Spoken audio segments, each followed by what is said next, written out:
Hey, what is up, everybody?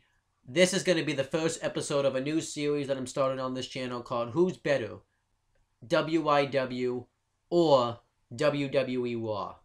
This is going to be the first episode of that. Now, what this is going to be is, I am going to, I don't know how often this is going to be, but I'm going to be reviewing Raw and WYW on this channel. Now, a lot of you probably don't know what WYW stands for or what it is. WYW stands for Weymouth Youth Wrestling.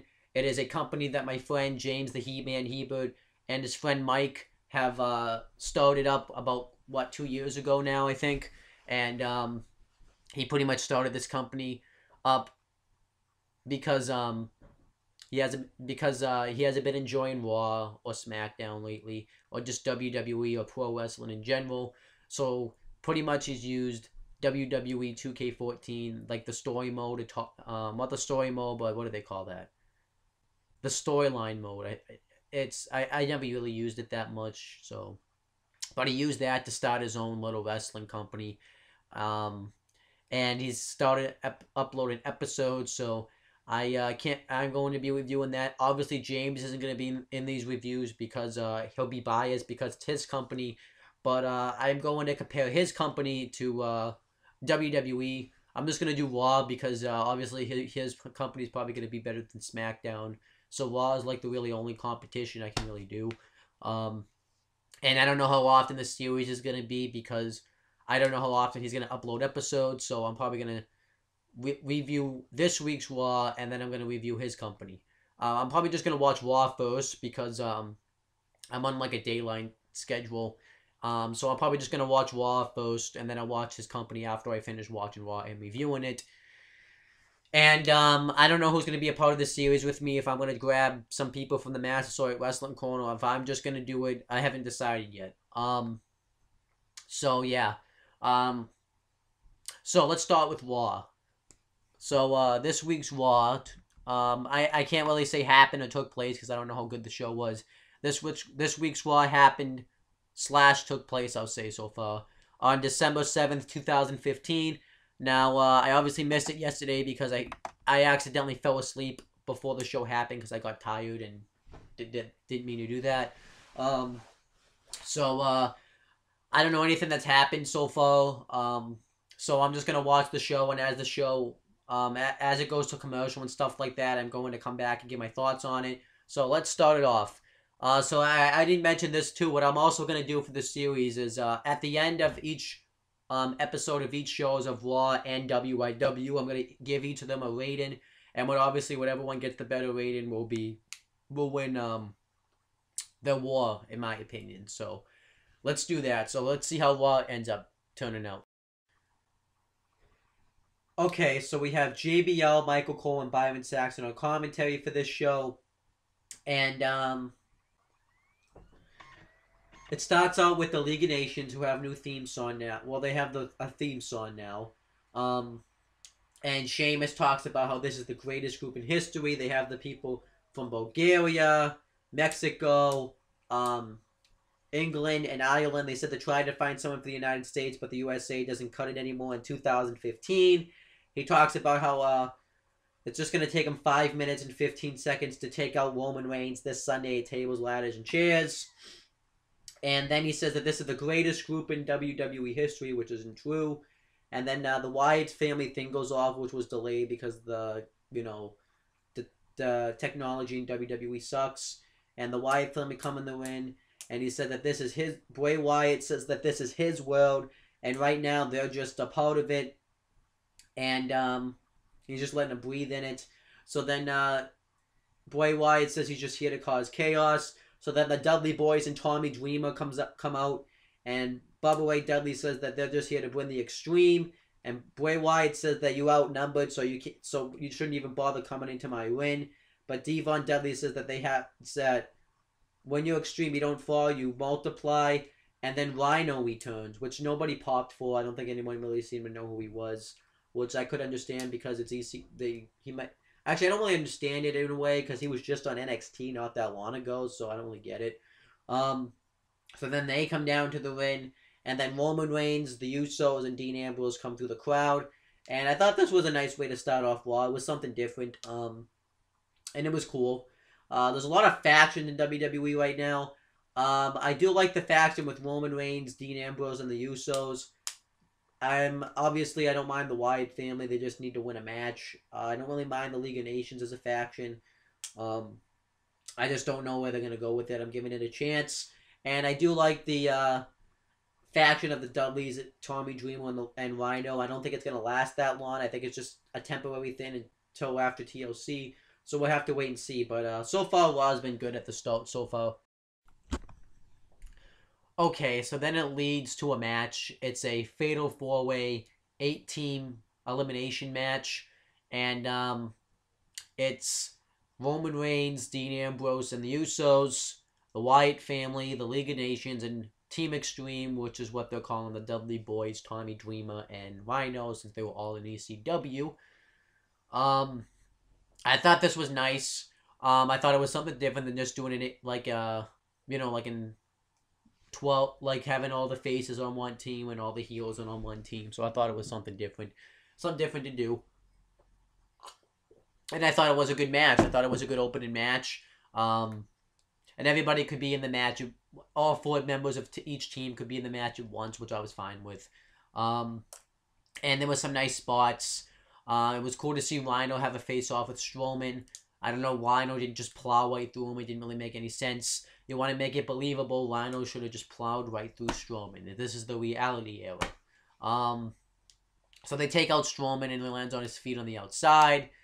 And then Rusev's going to hit... The Usos go to double superplex Rusev off the turnbuckle, but then Strowman hits a powerbomb on the Usos. And then they still end up hitting it on Rusev anyways. And Tommy Dreamer gets back up on his feet and he ends up kicking... And Rusev ends up kicking him right in the head, which was a nice spot, but it didn't really make a whole lot of sense because Tommy Dreamer clearly was getting to his feet beforehand and he totally could have saw that he was going to get hit in the head, so he could have just fallen back on the floor or something. Or like moved out of the way. And then Dreamer hits the Dreamer Driver, which is the DDT, on Eric Rowan and eliminates the Wyatt family. So then it's down to Team Extreme, the League of Nations, and Roman Reigns and his guys. And they have some solid exchanges. And the Dudleys hit the 3D on... well, then eventually the match breaks down into chaos. And then Roman Reigns ends up having to stare down with Rhino, which I would like to see them have a match in the future on like a Raw or a SmackDown, but not like on a pay-per-view. And before they can exchange blows, Sheamus and Rusev attack both of them. And then the Dudleys hit the 3D on Rusev. And then they go to hit the headbutt to the groin spot. But Del Rio pushes Devon off the top. And Sheamus hits a blow kick on Bubba Ray Dudley and eliminates Team Extreme. So then it's down to the League of Nations and Roman Reigns, Dean Ambrose, and the Usos facing each other. And they get the heat on one of the Usos for a while. And then Roman Reigns gets the hot tag and starts hitting all his moves on Del Rio. He goes to hit the spear, but he gets interrupted. And the match starts to break down into chaos. And Sheamus holds Roman Reigns' ankle so he can't get back in the ring. And Del Rio kicks him in the face. And Reigns kicks out of it. Then he gets him in the cross arm breaker. And then one of the Usos hits the splash on Del Rio. And then Del Rio is still able to tag in Sheamus because I guess he was close enough we could just tag him in. And Sheamus goes to finish off Roman Reigns with the brogue kick, but Reigns counters it into the spear, pins Sheamus, and Roman Reigns, the Usos, and Dean Ambrose win. And I was fine with Roman Reigns' team winning because the League of Nations has kind of had Reigns' number as of late. And I was fine with them winning because they want to have Reigns look strong going into the pay-per-view, so I was fine with that. And the match was good. It delivered. So good way to start off Raw this week. Okay, so then Sheamus gets interviewed, and he says he gets asked why if that's going to be what happens Sunday at TLC, and Sheamus says that's not going to be what happens because he's going to beat the hell out of Roman Reigns, and that was just nothing but a miracle. And he says that he's going to do all that in 5 minutes and 15 seconds. And then he says that later on tonight he's going to teach Roman Reigns a lesson. And then Stardust cuts a weird promo on Jack Swagger. It was weird. Didn't make any sense. And then Titus O'Neil comes up, and what does he say? I don't know. He says that Stardust, is in like this low production room, and he should take some Stardust time. And Stardust says that he's not gonna rest. He does have a life, but he is not gonna rest until the power of the world is his. And then Titus O'Neil tells him to look over there, and he looks, and when he looks back, he's gone. This was all lame. It was bad. Okay, so we get a match between Kevin Owens and Dolph Ziggler, and Tyler Breeze and Summer Rae were watching from their VIP entrance, which they shouldn't have been there to begin with because they didn't do anything. They're trying to build up the feud, but they failed to do that because they were irrelevant there. They were just irrelevant. It was just pretty much there to remind us that they were feuding, which you could just pretty much look up on YouTube nowadays, Instagram, Skype, all that stuff. So, didn't make any sense. If you're going to be out there, do something. It was a good match. We just see the match so often, it feels like now, that it doesn't, it kind of degrades the match, but a good match. Kevin Owens dominates the match for a while, and then Ziggler makes those little comebacks.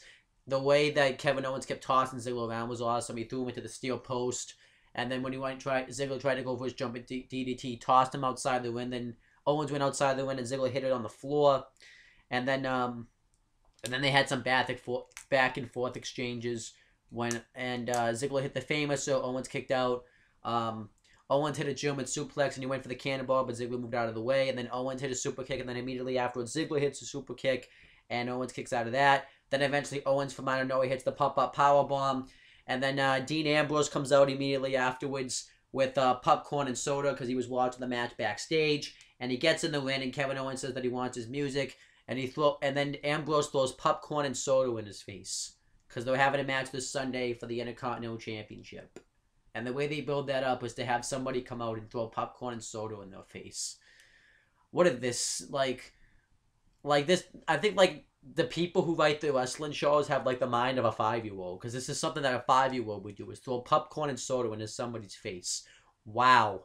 They could have had him come out and cut amazing promos on each other, talk about great stuff, but instead they just decide to have Dean Ambrose throw popcorn and soda in his face. Wow, wow, wow. I just wanted to let everybody know that Lana attended ballet school in Russia and was once a backup dancer for Usher, Pink, Nelly, and Carrie Hilson, I think is how you say that person's name. She was also in Pitch Perfect and Pitch Perfect 2. But no wrestling fan gives a fuck. Okay, so Neville's backstage, and The Miz comes up and says that he can take Neville to heights like he talked about on SmackDown. So then he comes out with Downey, I think his name is. I don't even know if that's his real name. He has that new show on USA that comes on after Raw. And he's really impressed with Neville. He plugs his TV show. Miz plugs his show. And he asks Neville to be on it and Miz to be on it. He wants Neville on it immediately, but Miz on it in 5 years. It was really just to plug his show. It was lame. And then Miz gives him his code. Lame segment. Lame feud. It's just lame. And then we get Sasha Banks and Naomi with Tamina Snuka inside versus Brie Bella and Alicia Fox. It was a solid women's match. Sasha and Naomi win when Naomi hits the rear view on Brie Bella for the win. And then afterwards, the New Day come out. And they've been having a war lately, Team Bad and the New Day. So I thought this was awesome. And they're coming out with unicorn horns on their head. And they have Team Bad put them on. And then they get down with the New Day, do the New Day walk thing, chant. And the best part about it, Sasha Banks twerked. Now that is how you twerk, by the way. But this was awesome with the New Day. It was a fun segment. And it was great. I hope they become a unity now. Because that would be great. And then we get a lot more Sasha Banks twerking. We'll have to wait and see with that. But overall, great stuff. Okay, so the Usos are now doing commentary, and the New Day cut a promo talking about how they have to have a triple threat ladder match for the WWE Tag Team titles against the Usos and the Lucha Dragons. And the New Day say that they didn't do anything to earn a tag team title shot, which is a good point. And they even say that they're fine with having a title shot, tag team match, but they think it's absurd that they have to have a ladder because they don't need ladders. The only people that need ladders are construction workers, firemen, and I forget what else they said. And then they reenact or to save a cat. So they do a reenactment where Big E's pretending to be a tree, and Kofi Kingston's pretending to be a cat, and Xavier Woods. And he says that ladders are for grown, because he talks about grown men don't need ladders, and Kofi Kingston's gets on Big E's shoulders, pretending to be the cat, and Xavier Woods saves them, and it was just greatness. And then they say they're going to retain their titles, and they're going to stay around their bellies and their waists. And they say it plurals because since all the three of them are the WWE Tag Team Champions, because New Day rocks, and they do. Great segment. New Day is really good. I'm actually looking forward to this ladder match, actually. The New Day's actually sold the ladder match, and I was only looking forward to it. It's going to be a good matchup, and I can't wait to see it. So then we get Kofi Kingston and Big E with Xavier Woods ringside versus the Lucha Dragons. Good match. I enjoyed it. Sin Cara tries to dive on Big E, but he catches him with a belly-to-belly on the floor. And it's been a while since you really got to hear Xavier Woods play his trombone because he's been having matches and stuff like that lately. So I'm happy I got to hear him do that again. And then Kalisto gets the hot tag, but then they end up getting the heat on them. And you hear Xavier Woods said, "I didn't touch him." The ref's like, "Don't touch him." He's like, "I didn't touch him." And I like how you can hear Xavier Woods talk, but what pissed me off is the commentators wouldn't shut up. I think anytime you have a New Day out there, you should have the commentators just be silent, be muted. But then Sin Cara gets the hot tag, and he hits a double DDT on Kofi and Big E, and he tries to pin Big E, but Kofi's actually the legal man. And Kofi hits a spin kick to the face, and then Xavier Woods plays the trombone in the Usos' face, and the Usos beat him down, and he says, beat him down. Beat him like you stole something. And they just like attack him like a game would attack somebody in the alley, and then Sin Cara hits a roll up on Kofi Kingston for the win. So the Lucha Dragons go over here, and the Usos kind of were being mean because I'd be mad too if somebody played a trombone in my face, but I wouldn't have reacted like that. Maybe I'd beat you up, but like I wouldn't like stomp the crap out of you like that. That was kind of mean. But it's whatever. Good matchup, and I enjoyed it. The New Day's just great as always. And then Roman Reigns gets interviewed backstage, and he talks about his confrontation with Sheamus later, how he's going to teach him a lesson at TLC about being a champion, and he says he'll be willing to listen to his lesson tonight. It was a terrible promo. And then that's it. Okay, so we get Miz TV with Charlotte and Ric Flair. Yeah. Ric Flair said he's going to be in Charlotte's corner this Sunday. Miz asked Charlotte about her recent behavior, but she chooses not to answer. And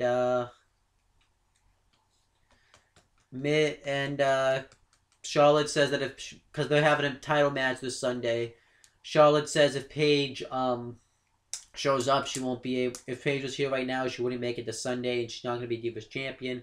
Big shock, Paige comes out. Miz gave it away pretty much by saying that she wasn't there, but she was there. And, she said that, I don't know, it was bad. And she slaps Ric Flair, then Charlotte tries to attack her, but she misses every punch. I didn't like this segment. Charlotte's just really bland on the microphone, and, Ric Flair doesn't really feel like a legend anymore because you see him so often now.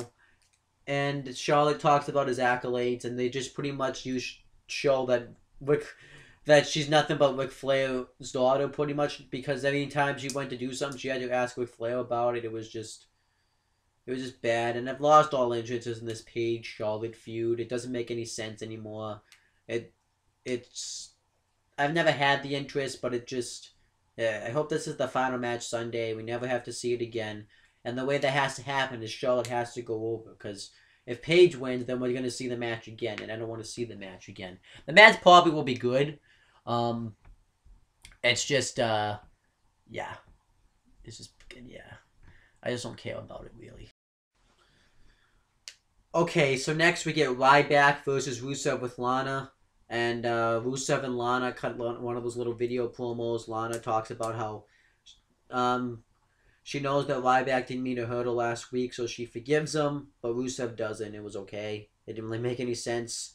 It makes sense why Rusev will be pissed because somebody screwed with his woman, but yeah. The match was okay. I kind of zoned out and did other things on my computer and stuff like that during the match, not going to lie. But Rusev's running away from Ryback, and then Lana gets in the way, and she accidentally gets shoved, and she acts like her ankle's hurt.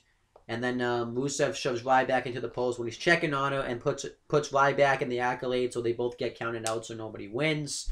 And yeah, it was fake all along. I pretty much just gave that away anyways. But it was just It was like okay at best. It really wasn't okay. It wasn't. It was just Okay, so they cut to a match that had started during the break. It was Jack Swagger versus Stardust. And Titus O'Neil was doing commentary for the match. And during the match, Alberto Del Rio and Zeb Coulter come out. I mean, there was a lot of distractions. You couldn't really focus on the match. And I didn't really care for it anyways, just because of the feuds anyways. So, but Jack Swagger beats him with the ankle lock. Makes Stardust tap out to it. Then afterwards, Del Rio hits Swagger in the back with the chair. And then Titus O'Neil warns Del Rio about Stardust because I think he did that to screw with Stardust, and Del Rio hits Stardust with the chair, and then he goes to hit Swagger with the chair again, but Swagger gets up and sees him before he can hit him, and they try to hit each other with the chairs together, but the chair falls out of Del Rio's hands, and then he trips over Zeb's scooter, and Del Rio ends up running away, and he tries to get some answers from Zeb Coulter about why he joined forces with Alberto Del Rio, but he doesn't get any answers. And then we get the Rose Bush again, hosted by Adam Rose. This is awesome stuff. Like, it's just hilarious. He trashes the fact that Miz is trying to recruit Neville, and that he's probably trying to recruit Neville for the Dumbo movie. And then he trashes the fact about how Rhino and Tommy Dreamer returned. I thought that was hilarious. And he also says that he probably mistakes some baby oil for Becky Lynch's hair dye. I thought this was awesome stuff. I think Adam Rose is going to do great with this gimmick. I just don't get it, though, because it's like I said again, it's WWE making fun of their own storyline, so I don't think that makes any sense. And then Alberto Del Rio and Zeb Coulter are backstage, and Del Rio talks about how everybody was laughing at him and nobody laughed at him, and it says it's because of Zeb Coulter and his stupid scooter. So he tells Zeb Coulter to stay away from him, and Zeb Coulter says that if it wasn't for me right now, you wouldn't be United States Champion. And then he tells him to shut up. He holds a chair and he says, if you don't shut up, I'm gonna use the chair on you. This just like I'm gonna do to Jack Swagger this Sunday. So that just pretty much told us that there's gonna be a chairs match between Del Rio and Jack Swagger this Sunday. And then Zeb Coulter rolls away in his scooter, and he throws the chair at these poles that fall over. So thank God that partnership is over, because that wasn't going anywhere. Thank God. I have no clue what's going to happen with Zeb Coulter now. You know what? It's just better off if he left off TV, because I don't think anything's going to be accomplished if he goes back with Jack Swagger. So would rather see Zeb Coulter just off TV, because there's nothing he can really do right now. But we'll have to wait and see. Alright, I forgot to mention this, but earlier in the night, the Wyatt family cut a promo on Tommy Dreamer and, Team Extreme. And,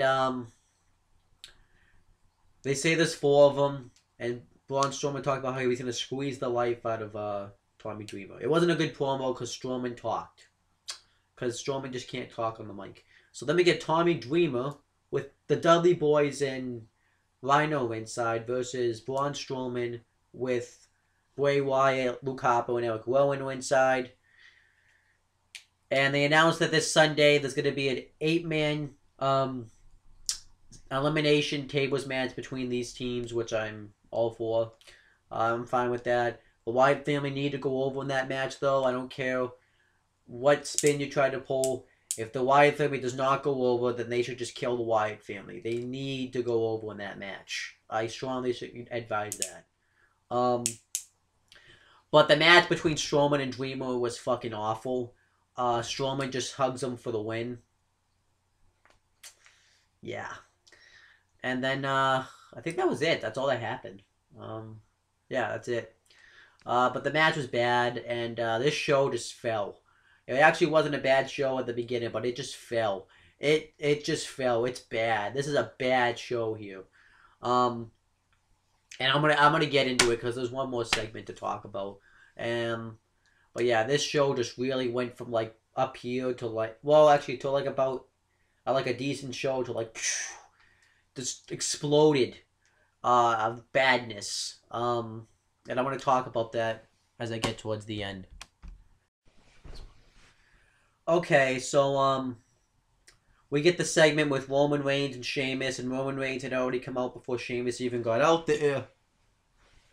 And Roman Reigns actually cuts a decent promo talking about how the first match that he had with the Shield was a TLC match, and ever since then he's been climbing the ladder to get to the WWE World Heavyweight Champion, and he's lost some friends and made a lot of enemies. And then he finally got to the top of the ladder. And then he was the WWE World Heavyweight Champion for 5 minutes and 15 seconds. And then he got knocked back down. So then he calls out Sheamus. Sheamus comes out. And he says that... Well, Roman Reigns even talked about, too, how he's going to beat Sheamus at TOC. And Sheamus says that's not going to happen. You're just living in a fantasy world. And he says that he's going to beat Roman Reigns all around the arena. And Roman Reigns just wants Sheamus to come in the ring and fight. Sheamus refuses, says he's not going to fight him tonight. And Roman Reigns says, I thought the Irish loved to fight. So Sheamus says that we do love to fight, but I'm going to fight you on my terms. And Roman Reigns says that he wants to fight him now. And then he calls him a tater. He says that you have no potatoes, you just have tater tots. Which was so bad. But the fans actually were chanting it. And Roman Reigns kept saying it over and over. So pretty much what happens is Sheamus just doesn't want to get in the ring and fight. He knows he's smart enough. So there was a chair, a table, and a ladder. So Sheamus tells him to get rid of each of these things. Now it sounded like it didn't sound like it take that long. No, that took forever. So then eventually Reigns tries to throw the ladder with Sheamus, but he moves out of the way. And Roman Reigns says that he's exposed his manhood. So then eventually Sheamus does get in the ring. And they stop brawling. And they brawl into the crowd. And Roman Reigns hits him with some trash cans on the outside. And they fight towards the arena to the stage. And Reigns drives Sheamus into a table. And the funny thing is that they had these chairs like hanging off the ladders that looked weird. And then Reigns tries to powerbomb Sheamus off the stage. But Sheamus drives him into some chairs and tables that were there. And then he starts hitting Reigns with the chair. And then Reigns throws a chair in Sheamus' face. And he continues to brawl with them. Then they get to the announcer's table. And Reigns hits a Superman punch. And he goes to powerbomb him through... No, he goes to spear him through the announce table. But Sheamus moves out of the way. And Reigns goes over the announce table. And then Sheamus thinks he's standing tall, but then Reigns spears Sheamus coming off the announce table through a table, and that was the end of the show. And like I said before, this show was actually decent in the beginning. I did like the beginning with the League of Nations promo, and then that elimination, like 8-man team match that they had. And then I liked the New Day on the show. They were good. What else did I liked Dolph Ziggler versus Kevin Owens. But I don't know, just something happened. I think once there was a lot of crap on the show. That Miz TV segment was crap. The Stardust and Titus O'Neil feud I don't care about. The Neville Miz feud I don't really care about that much. Sheamus just as a champion, I think, also drags the show down. It's not me. It's just Sheamus. Anytime he talks, I always zone out during his promos because his promos are terrible. Ryback and Rusev was just okay. That wasn't anything special though. The Jack Swagger, like, the show just kind of fell. If I had to grade the show, I'm actually gonna grade it a 4 out of 10 because it was a pretty bad show. I didn't enjoy Raw this week, and I heard a lot of fans left the arena before the main event even happened or during the main event. Probably both. Now, it's one thing to have low ratings, and that's one thing. But if fans are leaving the arena before the main event or during the main event, that's when you know you're doing something wrong. There's no excuses. Like, they come up with excuse after excuse. NFL season. You can't blame NFL for the reason people just walk out of your shows. There's no NFL blaming for that. There's no one to blame but yourselves at that point. So anyhow, that's my thoughts on Raw. So I'm going to try to watch WYW and give my thoughts on that. But yeah, Raw was a 4 out of 10. And I don't even know, and it didn't really feel like it built to TLC this Sunday. The main match they were building was Reigns versus Sheamus, and I don't want to see that match. I'm not that excited for it. But yeah, I'm not really that excited for TLC this Sunday. Thank God I didn't buy tickets. But I'm not going to talk about WWE Raw anymore. I'm now going to move on to WYW. So when I finish watching WYW, I'll come on and give you guys a video about it. Okay, everyone. Sorry this took me so long. It is now Friday, December 11th, 2015, and it is 2:30 in the morning. And I'm finally just getting a chance now to do the WYW review of this video. Sorry it took so long, but I got really busy, and it took me some time to watch it. So let me just do the review, and so that way I can kind of go to bed. Now, this I had been promoting for a while now. Me and James the Heatman Hebert. This is James the Heatman Hebert and his friend Mike. Wrestling company. Now, Mike's been on this YouTube channel before. He is on the Epic Pipe Bomb, which you can check out right up there. Him and James run this wrestling company because of how bad professional wrestling is, mainstream wise, with WWE and with TNA Impact Wrestling. So that's why they started this wrestling company, because fans always tell fans to see if they can do better, and that's exactly what Mike and James are doing.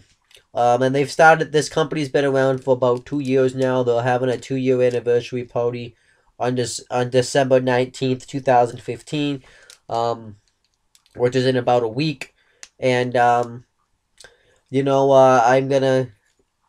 want to start this series just to kind of compare. This is going to prove if their company is going to do better than WWE. That's why I'm starting this series. And I'm going to do it. So, you can check out the YouTube channel down in the description box below, or you can click right on the top up here. And that way you can actually watch this episode, and then you can come back and watch the review. But let me talk about this. So, this was the WIW Gold Rush Tournament show. This was round 1, episode 1. And it was uploaded on December 6, 2015. And like I said, I have been plugging this tournament for months. I think I've been plugging it since August. And it took some time for James to get it up because he's had some technical problems and he's been busy with Massasoit Community College. And I could have just said school, but whatever. So I'm here to talk about this. He finally got it uploaded, and like I said, I'm gonna be doing reviews of it. So we have Jonathan Caterer and Nathan Ferrara on commentary for this show. I'm not gonna tell you who plays who, but they do a great job on commentary. It feels like they actually have passion, and they actually try to call the matches, unlike WWE or TNA. So I liked that. And we finally met, and the segment, and it kicks off with an opening segment, introducing the new general manager of WYW, and it ends up being none other than Jim Cornette, which I popped for. Everybody knows who Jim Cornette is. He's managed tag teams all over the world. And he was like one of the head writers of TNA. And I really marked for this, and he comes out and talks about how they're gonna have this tournament for the to crown the first ever WYW World Champion. And he announces the first 4 matches are going to take place between Michael X, and it's going to be Michael X versus Victor Saget, Chris Phoenix versus Jones Meister, I think is how you say that. Ian Lancaster versus Matman, and Brandon Curtis versus Eddie Kelly, and those are going to be the 4 matches.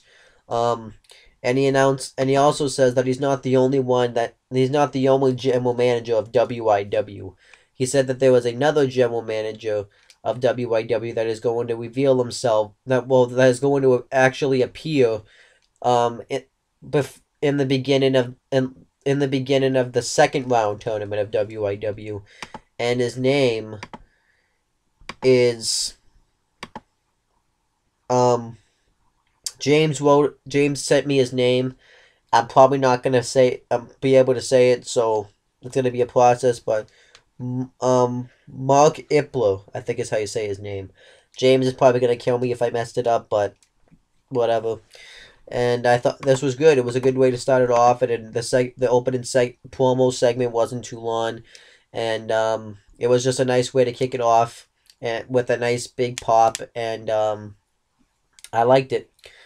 And if I didn't tell you this either, that James uses WWE 2K14 to do this, and it's great. And then he shows a little video package for the Gold Rush tournament, introducing who is going to be in this tournament. You got people like Chris Phoenix, Michael X, that I just talked about. Who else do you have?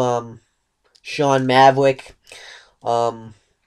Ori Drake, Chris Dodd, Jonathan Brady, who else? James the Archangel. You have myself, obviously. You have Kyle Weaver. And you have a lot of people in this tournament that's probably going to be introduced as it goes on. It's a 32-man tournament, and it shows everybody's promos.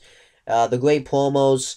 If you want to check it out, you can go on their Facebook page. I'm not really going to go through it. My promo's in there. Ori's promo is in there. Steve's is in... Not Steve's. John's is in there. Chris's. Everybody's promo's in there. So if you want to check out their promos... The promos, you can go on the WYW Facebook page and check it out. It's really good. And it actually gives you some insight of who these people are, because the problem I had with the tournament is I didn't know anybody that was in it. I did watch the test matches, but I still kind of didn't have like an idea who was in it. So, this kind of gave you some insight about who the superstars were that were in the tournament. Or wrestlers. I don't know what term they like to use. So, we get the first match of the tournament. These are all tournament matches, and all the matches are Extreme Rules, Falls Count Anywhere matches. And it's the Executioner Michael X versus the Leakin Victor Saget. Great opening match here. I thought it was really awesome. It's going to be tough for me to talk about spot for spot. So probably when I do these reviews in the future, I'm probably just going to film them after each match, because it's going to be really tough for me to talk about each match spot for spot.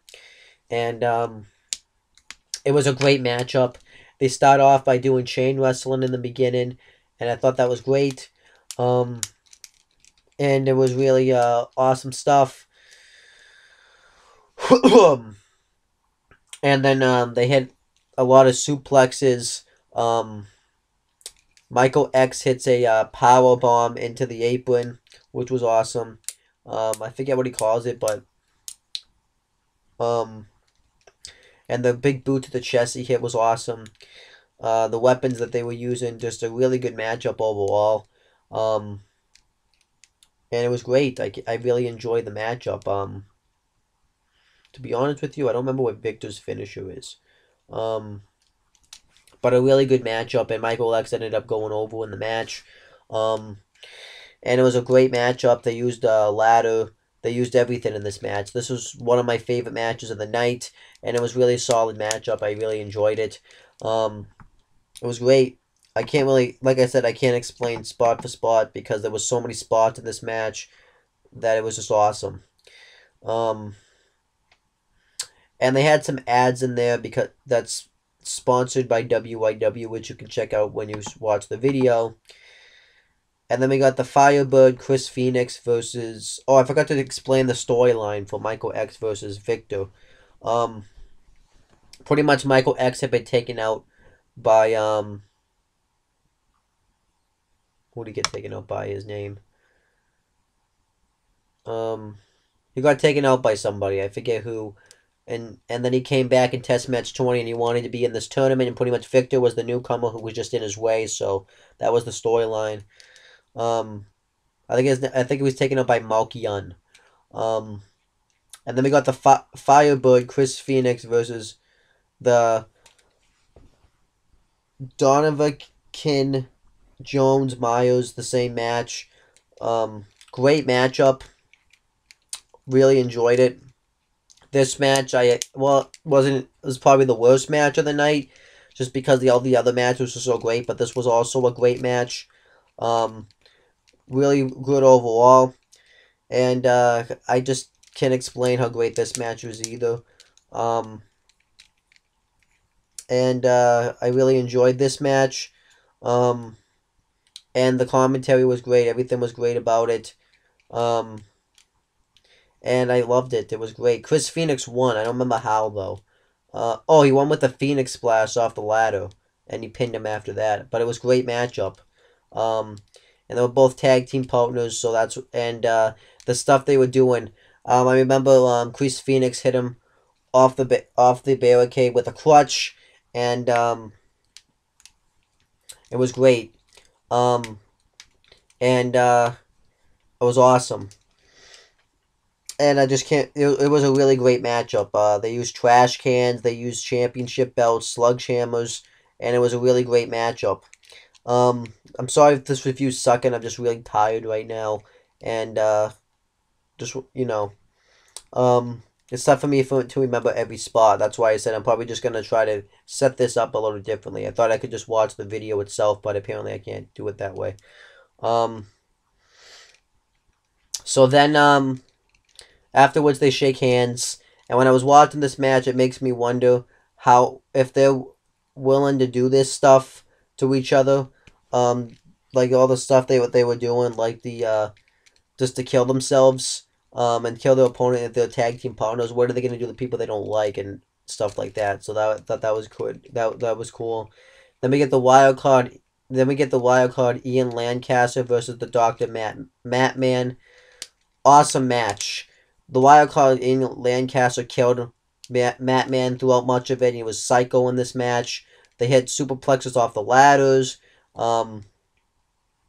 And they went into the barricade. He hit him off the head with a wind bell.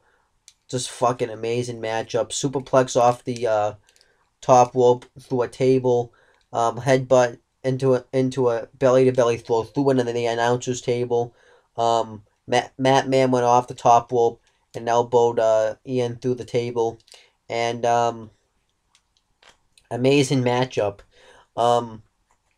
Matt Man did like a tombstone pile driver onto like the exposed turnbuckle, which was awesome. And then he does it later on outside the ring onto the concrete floor, onto the sledgehammer, and he does it like twice, and it was just an amazing matchup. I really enjoyed it. the ending came when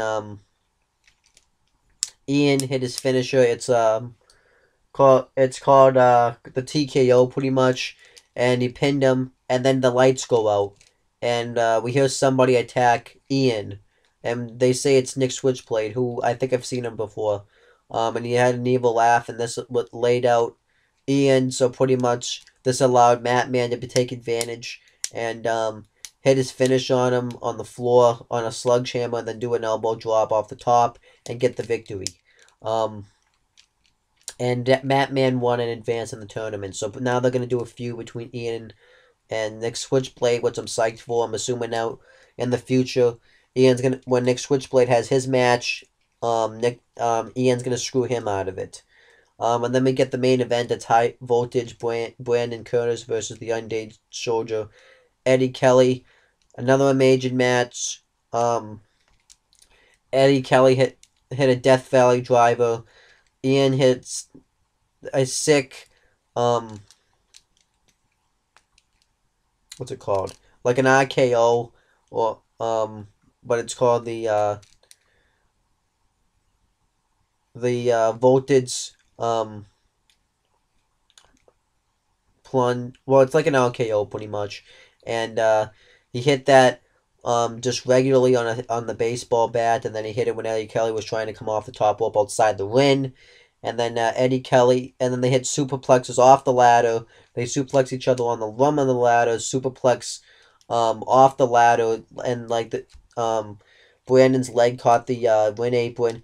They really took it to each other. These were also tag team partners that were just facing off, and then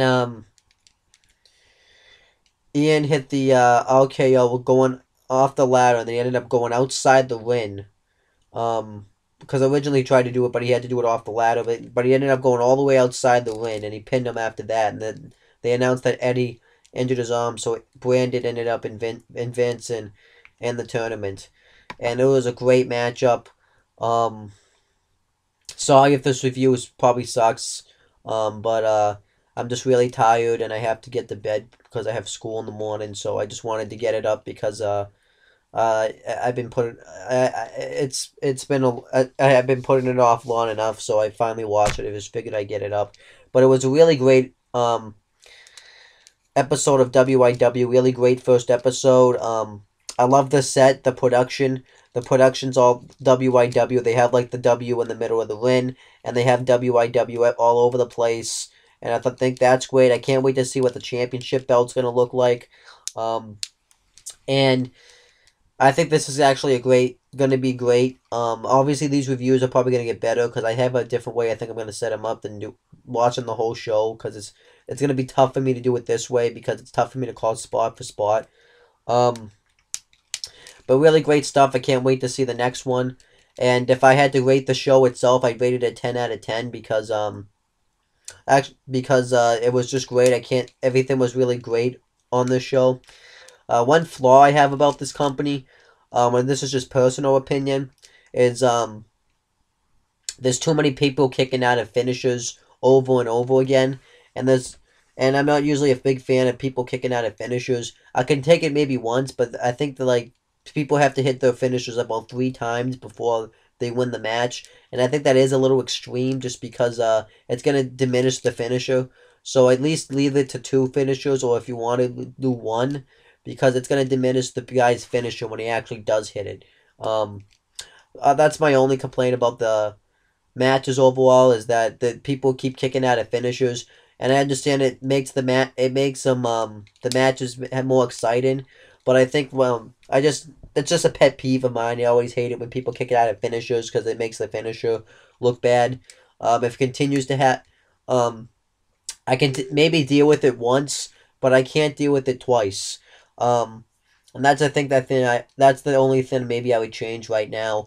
But anyhow, obviously this was better than Raw. I should have just watched this then Raw, but it didn't really work out that way. So maybe next time I watch this first. And I don't know how often this series is gonna be around because how frequent I'm gonna make this series, if it's gonna be bi-weekly. It just all depends on when these videos get uploaded. So I don't know when I'm gonna see if the next episode of the series.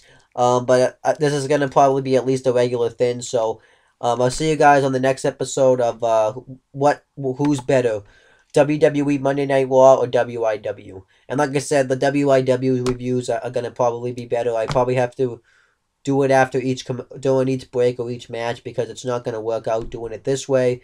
I was thinking about doing that, but I just wanted to watch the video all at once. But I probably have to do it, set up my reviews a little differently. So I guess this isn't gonna work doing it all at once. And I'm kind of losing my voice a little bit because I was screaming watching the matches, and usually when I get tired, I'll start to lose my voice.